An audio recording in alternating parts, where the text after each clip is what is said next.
চলেছি, সেদিকে নজর রাখবো। আবারও বাংলাদেশে আক্রান্ত হিন্দু সাংবাদিক, ব্যবসায়ীর পর এবারে আক্রান্ত সরকারি আধিকারিক।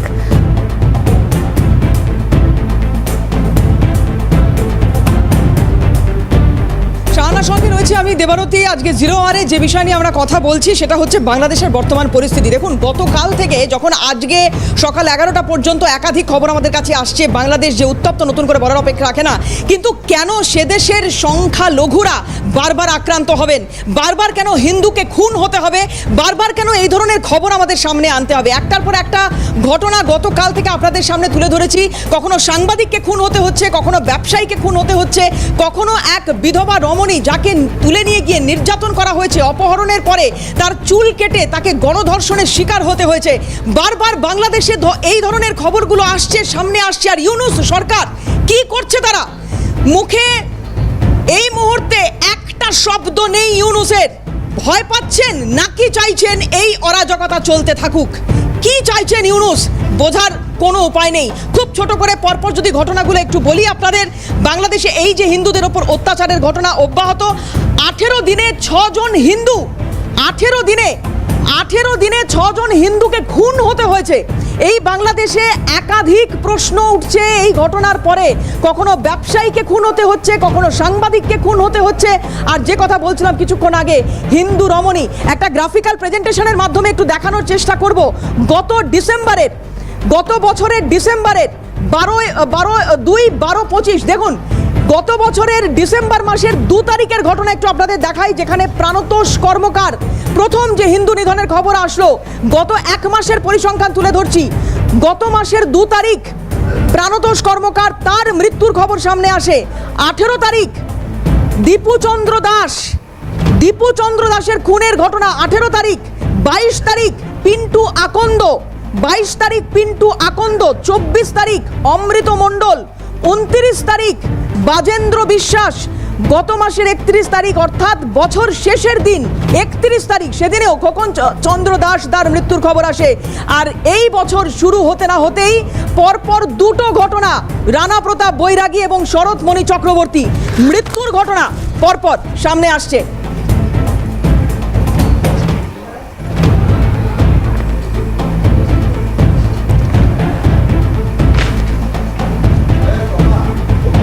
লেটেস্ট যে ঘটনাটার কথা আপনাদের বলবো, বাংলাদেশে এই হিন্দু নিধন শুধু চলছে তা নয়, হিন্দু সরকারি আধিকারিক, তার উপরে মৌলবাদীদের তাণ্ডব। সম্প্রতি কুড়িগ্রাম 3 আসনের জামাত প্রার্থী মাহবুবুল আলম সালেহির মনোনয়ন বাতিল হয়ে যায়। জামাত প্রার্থী মাহবুব বাংলাদেশের পাশাপাশি ব্রিটেনেরও নাগরিক, ফলে দ্বৈত নাগরিকত্ব সংক্রান্ত নথিতে সমস্যা থাকছে। এর ফলে জেলা শাসক অন্নপূর্ণা দেবনাথ, তার উপর চড়াও হন মৌলবাদীরা। যেটা বারবার সামনে এসেছে, মৌলবাদীরা ভারত বিরোধী স্লোগান তোলে, অন্নপূর্ণাকে ইসকনের এজেন্ট, ভারতের এজেন্ট বলা হয়। কেন বারবার এই ধরনের ঘটনা ঘটছে? আর এই জামাত, তারা এইভাবে মাথা তোলার জায়গা পাচ্ছে কি করে? কারা করছে এটা? অবসরপ্রাপ্ত সেনাকর্তা দীপ্তাংশু চৌধুরী রয়েছেন আমাদের সঙ্গে এই মুহূর্তে টেলিফোনে। দীপ্তাংশুদা, এটা কি চলছে বাংলাদেশে? এত সাহস পাচ্ছে কি করে জামাতরা? দেখুন, বাংলাদেশে তো এখন আর সরকার নেই, বাংলাদেশে মৌলবাদীরা কন্ট্রোল করছে। আপনি বললেন ইউনিস সরকার, অন্তর্বর্তী সরকার, আপনি ঠিকই বলেছেন, কিন্তু সরকার বলার কিছু নেই। এটা মৌলবাদীদের কন্ট্রোলে চলে গেছে, জঙ্গিরা এটা শাসন করছে। এবং পেছন দিকে যারা এটা চালাচ্ছে, যাদের হাতে লাগা, তারা আইএসআই, এবং তারও পেছনে যে অর্থ এবং অস্ত্র শস্ত্র যে সরবরাহ করতে, এই কমপ্লিট একটা প্লট, ভারত বিরোধী প্লট, ভারত বিদ্বেষ প্লটের জন্য, সেটা কারোর কাছে অপরিষ্কার নয়, সেটা মার্কিন যুক্তরাষ্ট্র। তো দীপ্তাংশুদা, আমি একটু বিরত করি আপনাকে, কারণ আমাদের সঙ্গে এই মুহূর্তে ইসকনের মুখপাত্র রাধারমন দাসও রয়েছেন। রাধারমন বাবুকেও স্বাগত জানাবো। আমি ডেফিনেটলি আপনার কাছে আসবো রাধারমন বাবু, কিন্তু তার আগে একটু কথা বলে নি দীপ্তাংশুদার সঙ্গে। দীপ্তাংশুদা, রাধারমন বাবু আরো ভালো বলবেন। উনি জানেন যে ইসকনের যে মন্দিরগুলো বাংলাদেশে কি অবস্থায় আছে, এবং তার আগে বিগত 15 বছর কি অবস্থায় ছিল। আমরা বাংলাদেশ জানি বহুত্ববাদে বিশ্বাস করে, বাংলাদেশে কৃষ্টি, বাংলাদেশে সাহিত্য, বিশেষ করে পশ্চিম বাংলার সঙ্গে যেহেতু ভাষা আমাদের এক, অনেক ধারণ, আমাদের চলন প্রত্যেকটাই এক। কিন্তু এই যে হিন্দু নিধন করছে, এটা একটা প্লটের অনুযায়ী করছে, এবং এই প্লট জামাতি প্লট, এই প্লট মৌলবাদীদের প্লট। যতদিন একটা গণতন্ত্রের সরকার, যারা বৌদ্ধবাদীদের বিলিভ করে, যারা বিশ্বাস করে, আর প্রত্যেক হিন্দু মারাকে পরের দিনই একটা স্টেটমেন্ট, একটা বিচ্ছিন্ন ঘটনা বলে স্টেটমেন্ট না, হিন্দু নিধন যেটা হচ্ছে ডেফিনিট একটা প্লট, একটা প্রোগ্রামের মধ্যে দিয়ে, একটা প্রোগ্রাম পারসিকিউশনের মধ্যে দিয়ে চলছে।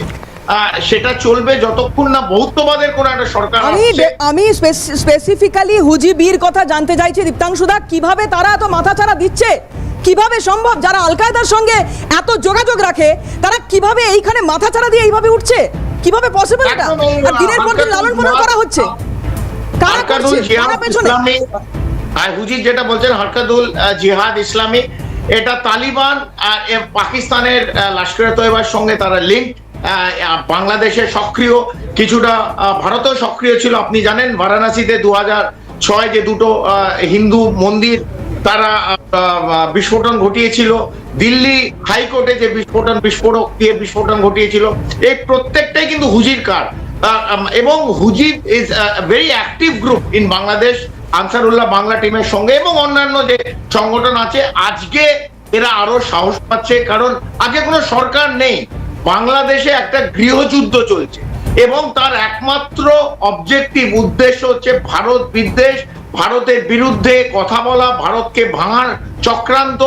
এই যে বিভিন্ন ক্যাম্প, এই 12-14টা জায়গায় যে ক্যাম্প চলছে, এই ক্যাম্প কেন চলছে? এখানে তো তাহলে দীপ্তাংশুদা আপনার ইঙ্গিত কি এখানে যে এর পেছনে ইউনুস নন, এর পেছনে অন্য কোনো শক্তি রয়েছে এবং এদের লক্ষ্য ভারত বিদ্বেষ? আমি আসবো আপনার কাছে, তার আগে একটু রাধারমন বাবুর কাছে যাওয়ার চেষ্টা করি। রাধারমন বাবু, ব্যবসায়ীকে হত্যা, হিন্দু ব্যবসায়ীকে হত্যা, মানে ব্যবসায়ী পুরো কমিউনিটিকে বার্তা, সাংবাদিককে হত্যা, হিন্দু সাংবাদিককে হত্যা, তার মানে পুরো সাংবাদিক কমিউনিটিকে হত্যা এবং তাদেরকে বার্তা, এই বিষয়টাই কি এখানে সামনে আনতে চাইছেন বাংলাদেশ সরকার? কি চাইছে তারা?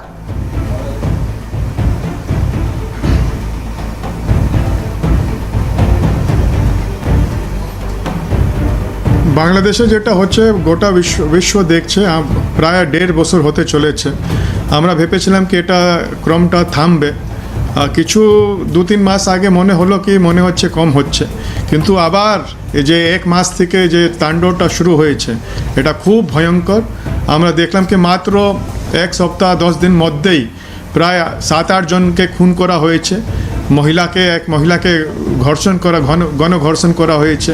ইভেন ওখানে যারা পদে রয়েছে, একজন হিন্দু মহিলা যিনি ডিভিশনাল কমিশনার আছেন, আইএস অফিসার মতন পোস্ট হয়ে, ওনাকেও ঘেরাও করা হয়েছে কেন কি উনি হিন্দু।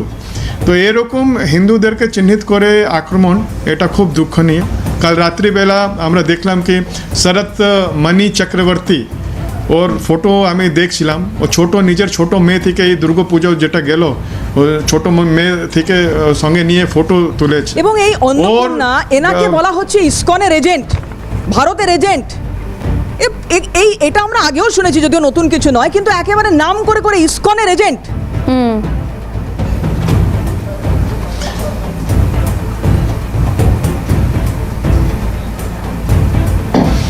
এটা সব থেকে দুঃখের কথা। আমরা জানি কি আমাদের ইসকন পুরো বিশ্বতে আমাদের সব জায়গায় মন্দির আছে, আর যে দেশের যে নাগরিক রয়েছে ওরা যখন ইসকনের ভক্ত হয়, ও নিজের দেশের প্রতি ওর আস্থাটা সব থেকে প্রথম বেড়ে যায়।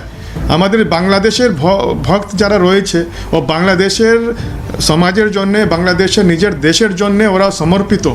এরকম ওদেরকে চিহ্নিত করো কি কেন কি ওরা হিন্দু, ওরা ইসকনের ভক্ত হলে ওরা ভারতে এজেন্ট হয়ে যাবে, এটা খুব ভুল ধারণা, ভুল কথা। আর এরকম ব্র্যান্ডিং করার এটাও খুব ভয়ঙ্কর ওদের প্রতি, কেন কি যখন এরকম জিনিস আপনি সোশ্যাল মিডিয়াতে লোক ছড়াতে শুরু করে, একটা আফওয়া ছড়াতে শুরু করে, তখন যেটা ভিড়তন্ত্র আছে এটা খুব ভয়ঙ্কর।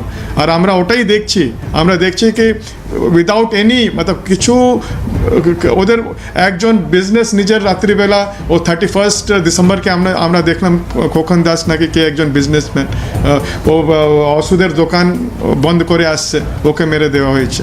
কালকে শরৎ মণি চক্রবর্তী এক সামান্য বিজনেসম্যান, ওর নিজের পরিবার, ওর সব সংসার আছে, ও নিজের বিজনেস ও আসছে, ওকে মেরে দেওয়া হচ্ছে কেন কি হিন্দু।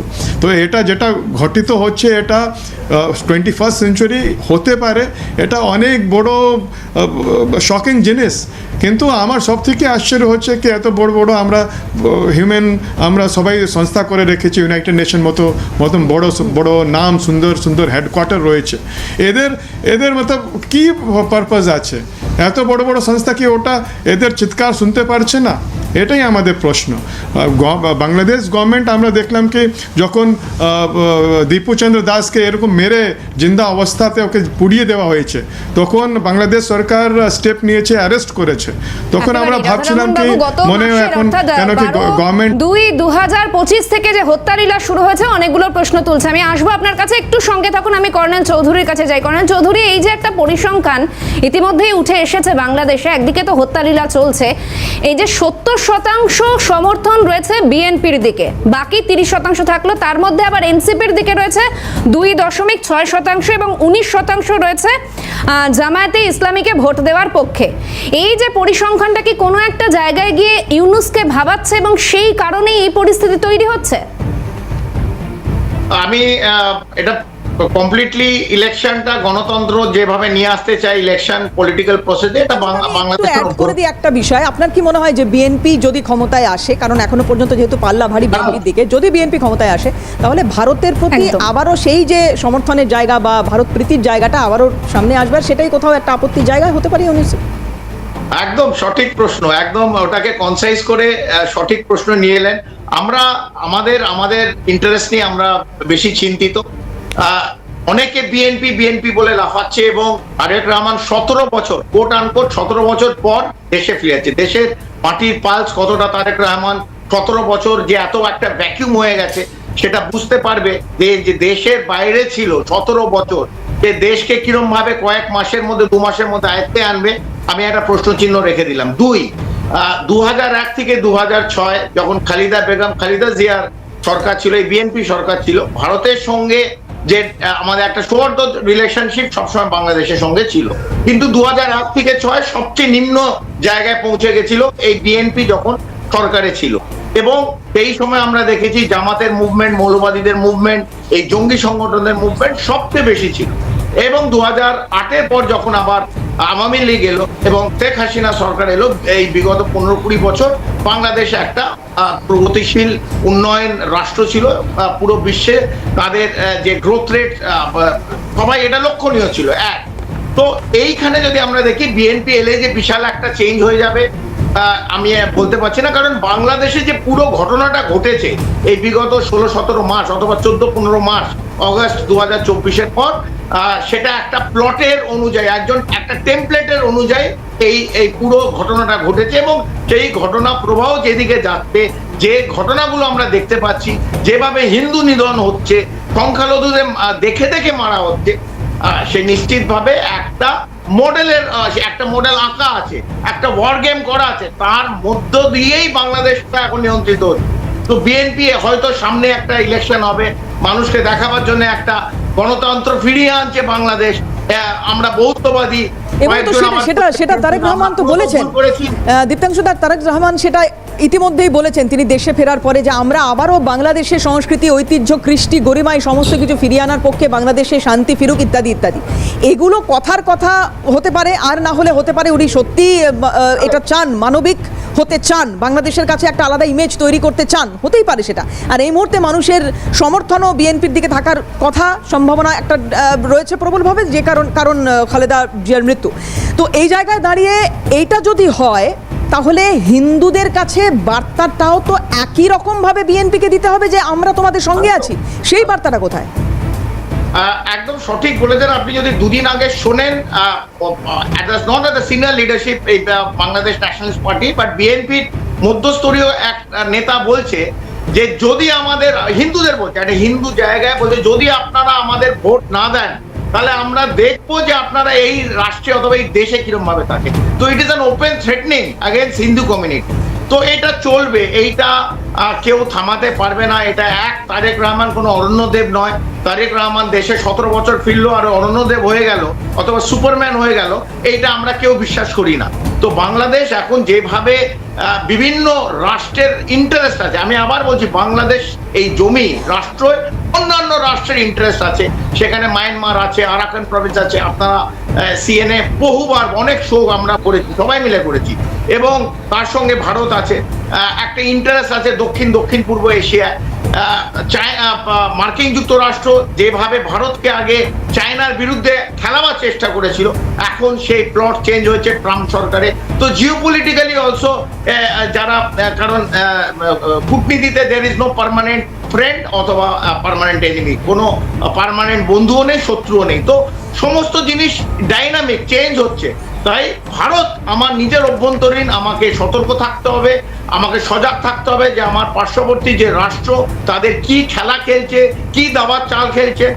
যারা বারবার চিকেন করিডোরের স্বপ্ন দেখে, অত সহজ নয়। ভারত নিজের গুটি সাজিয়ে নিয়েছে। হ্যাঁ, ভারত নিজের পেশি শক্তি ইউজ করবে না, তবে ভারত চায় যে শান্তিপ্রিয় দেশ, পাশের রাষ্ট্র শান্তি ফিরে আসুক, উন্নয়নের দিকে হোক, নাকি মৌলবাদীদের হাতে চলে যাক। একদম কর্নেল চৌধুরী, যে কথাগুলো আপনি তুলে ধরছেন অবশ্যই ভীষণ গুরুত্বপূর্ণ বিষয়, এবং তারই মাঝে পোস্ট করেছেন লেখিকা তসলিমা নাসরিন, হিন্দু নিধন নিয়ে প্রশ্ন তুলে পোস্ট করেছেন। এখন সেখানে তিনি উল্লেখ করেছেন যে কোনো মুসলমানই যে কোনো হিন্দুকে আজ বাংলাদেশের মাটিতে হত্যা করতে পারে। আমার প্রশ্ন, হিন্দু হত্যা করে কোনো মুসলমান কি বাংলাদেশে জেল খেটেছে কখনো? এমনটা প্রশ্ন তুলেছেন তিনি পোস্টে। তসলিমা নাসরিন, যাবজ্জীবন কখনো হয়েছে কারো? প্রশ্ন তুলেছেন। যশোরে রানা প্রতাপ বৈরাগী খুনের পর এই পোস্ট করেছেন লেখিকা তসলিমা নাসরিন। অর্থাৎ দেশের যে পরিস্থিতি তাই বিষয় নিয়ে একেবারে প্রশ্ন তুলে দিয়েছেন লেখিকা তসলিমা নাসরিন। আমি রাধারমণ বাবুর কাছে যাব। রাধারমণ বাবু, অর্থাৎ যে পরিস্থিতি তৈরি হয়েছে গোটা বাংলাদেশ জুড়ে 2রা ডিসেম্বর 2025 থেকে আবারও নতুনভাবে এই 5ই জানুয়ারি 2026 অবধি যে পরপর হত্যালীলা যে চলছে, অর্থাৎ সত্যি কি সেদেশে একেবারে মানে কোণঠাসা পরিস্থিতিতে রয়েছেন হিন্দুরা, এবং সেটাই আরো একবার প্রমাণ করলো এই পোস্ট।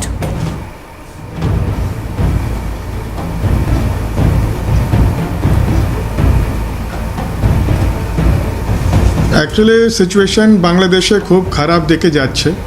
সবাই আমরা যেটা ওখান থেকে শুনছি, লাস্ট আমরা দেখছি লাস্ট 1 মাস থেকে রোজ প্রায় এর ধরনের আমাদের খবর আসছে, হত্যা হচ্ছে, রেপ হচ্ছে, বাড়ি পুড়িয়ে দেওয়া হচ্ছে। তো এটা খুব ভয়ঙ্কর স্থিতি। আমরা আমাদের পাশে নিজেই আমরা জানি না কি এর সলিউশন কী, কিন্তু একটা 21st সেঞ্চুরিতে এই ধরনের জিনিস হতে পারে। লোক চিৎকার করছে। প্রায় আমরা 2021 সালে আমরা দেখলাম কি একবার দুর্গাপুজোর সময় এর ধরনের হয়েছিল। তারপরে 2024-এ যে তাণ্ডবটা শুরু হলো জুন জুলাইতে, ওটা এখনও বন্ধ হয়নি। এটা খুব চিন্তার বিষয়। আর আমরা এটাই আশা করি কি সবাই যারা স্টেক হোল্ডার রয়েছে ওরা বসবে আর দেখবে কি ওখানকার বাংলাদেশের মাইনরিটিস, ট্রাইবাল, হিন্দু কিরকম সুরক্ষিত থাকতে পারে। দীপ্তাংশুদার কাছে আসবো আমি, রাধারমণ বাবু আপনার কাছে আসবো। দীপ্তাংশুদার কাছে একটু আসি। কিছুক্ষণ আগে নেশনস, এই ওয়ার্ল্ড অর্গানাইজেশনগুলোর কথা হচ্ছিল, ইউনাইটেড নেশনসের কথা হচ্ছিল, তারা চুপ কেন? তারা চুপ কেন? কারণ এর মধ্যে আমি বললাম যে অনেক ডাইনামিক্স। ইউনাইটেড নেশনস কার অর্থে চলে, এইটুকুনি বলে আমি ছেড়ে দিচ্ছি। তবে আমি যেটা প্রশ্ন করতে চাই, যেখানে আপনারা উঠাচ্ছেন না, আমি এই প্রশ্নটা উঠিয়ে দিই যে ভারত সরকার দিল্লি থেকে, আমরা মিনিস্ট্রি অফ এক্সটার্নাল অ্যাফেয়ার্স থেকে, ফরেন মিনিস্ট্রি থেকে, বিদেশ মন্ত্রক থেকে কয়েকটা স্টেটমেন্ট নিশ্চয়ই দেখেছি। তবে 16 মাস হয়ে গেছে যেভাবে হিন্দু নিধন হচ্ছে, বিশেষ করে সংখ্যালঘু, হিন্দু না খ্রিস্টান, বুদ্ধিস্ট, সবাইকে যেভাবে নিধন করা হচ্ছে বাংলাদেশে, আমার মনে হয় একটা না একটা বার্তা, একটা কড়া বার্তা ভারতবর্ষের একদম হাইস্ট লেভেল থেকে, সেটা ক্রিকেট নিয়ে, আইপিএল নিয়ে যে একটা জটিলতা বলুন বা ধরুন বিতর্ক বা ধরুন ভারতের স্ট্যান্ড, এটাকে কিভাবে দেখছেন আপনি দীপ্তাংশ? আমি সেটাই বলছি যে বিদেশ মন্ত্রক থেকে তো নিশ্চিতভাবে এক্সটার্নাল অ্যাফেয়ার্স একটা দিচ্ছে, দীপু দাসের পর একটা স্টেটমেন্ট দিয়েছে। তবে একটা কড়া বার্তা আমার মনে হয়, যেহেতু হিন্দু নিধন হচ্ছে, বার হচ্ছে, এবং সেই জায়গায় আইদার শুধু প্রধানমন্ত্রী, হিন্দু নিধন নয় বোধহয়, এখানে ভারত বিদ্বেষের যে বীজটা ছড়ানো হচ্ছে দীপ্তাংশুদা, that is very much important. এখানে এটা নিয়ে আলোচনা করা, এটা নিয়ে কথা বলা, এটা নিয়ে আওয়াজ তোলা। একদম একদম এটা নিয়ে কথা বলা তো উচিত। একটা বার্তা, আমি বলছি না কোনো সামরিক পেশি শক্তি, অনেকে বলে, অনেকে টিভির পর্দায় এসে নানা রকম কথা, না আমি বলছি একটা বার্তা দেওয়ার। সেই বার্তাটা আমার মনে হয় একটা উচ্চপদস্থ জায়গা থেকে বার্তাটা আসা উচিত। এক, দ্বিতীয়, শুধু একটা বাংলাদেশের প্লেয়ার বার করে দিলাম আর আমরা বীরত্ব দেখালাম, সেটাও ঠিক নয়। প্রশ্ন আর একটা, যারা ভারতের মধ্যে এই 0.5 অনেক প্রশ্ন তোলে, আমি অনেক রাজনৈতিক দলের প্রশ্ন তোলে, আমার প্রশ্ন হচ্ছে এখানে যারা সংখ্যালঘু আছে, কজন ভারতবর্ষ ছেড়ে পাকিস্তান অথবা বাংলাদেশ অথবা একেবারেই কর্নেল চৌধুরী, আগামী দিনে পরিস্থিতি কোন দিকে যায়, অবশ্যই অনেকগুলো প্রশ্ন তো তৈরি হচ্ছে, সেদিকে আমাদের নজর থাকবে। অনেক ধন্যবাদ জানাই আপনাকে, ধন্যবাদ জানাই রাধারমন বাবুকে। এবং দেখুন, এই সার্বিক পরিস্থিতিতে অনেকগুলো প্রশ্ন তো উঠছেই, কিন্তু এই সময় দাঁড়িয়ে বিনোদ বনসাল তিনি কি বলছেন দেখুন। हत्याओं का सिलसिला लगातार जारी है और इन सब मामलों को लेकर के संपूर्ण बांग्लादेश के जो तथाकथित मानवाधिकार कार्यवादी हैं, वो मुस्लिम तंजीमें जो इस्लाम को शांति का धर्म बताती हैं, बांग्लादेश के वो आका और कर्णधार जो कि शासन प्रशासन की दम्भ भरते हैं, वो तथाकथित नोबेल शांति पुरस्कार विजेता जो अशांति का साम्राज्य चला रहे हैं, नृशंस हत्याएं करवा रहे हैं और मूक दर्शक बने हुए हैं। इसको लेकर के जिस प्रकार का उबाल संपूर्ण विश्व के अंदर होना चाहिए, वो भी कहीं ना कहीं बिल्कुल नदारद है। दुनिया के दादा छोटी छोटी बातों को लेकर के तो एयर स्ट्राइक कर देते हैं, लेकिन यहाँ जब हिंदुओं की नृशंस हत्याएं होती हैं तो पूरी तरह से चुप्पी साध जाते हैं। আজকে সময় শেষ, এখানেই শেষ করতে হবে জিরো আওয়ার। যেতে যেতে বিশ্ব হিন্দু পরিষদের বক্তব্য শোনালাম আপনাদের, কিন্তু আলাদাভাবে তারা তাদের মত জানিয়েছে, কিন্তু ভারত সরকার কি করে ডেফিনেটলি সেদিকে আমাদের নজর থাকবে, কারণ ক্রমাগত হিন্দু নিধন তো চলছেই, তার পাশাপাশি ভারত বিদ্বেষ এই মুহূর্তে চূড়ান্ত পর্যায়ে বাংলাদেশে। আজ এখানেই শেষ করবো, অন্যান্য খবরের জন্য চোখ থাকুক সিএন।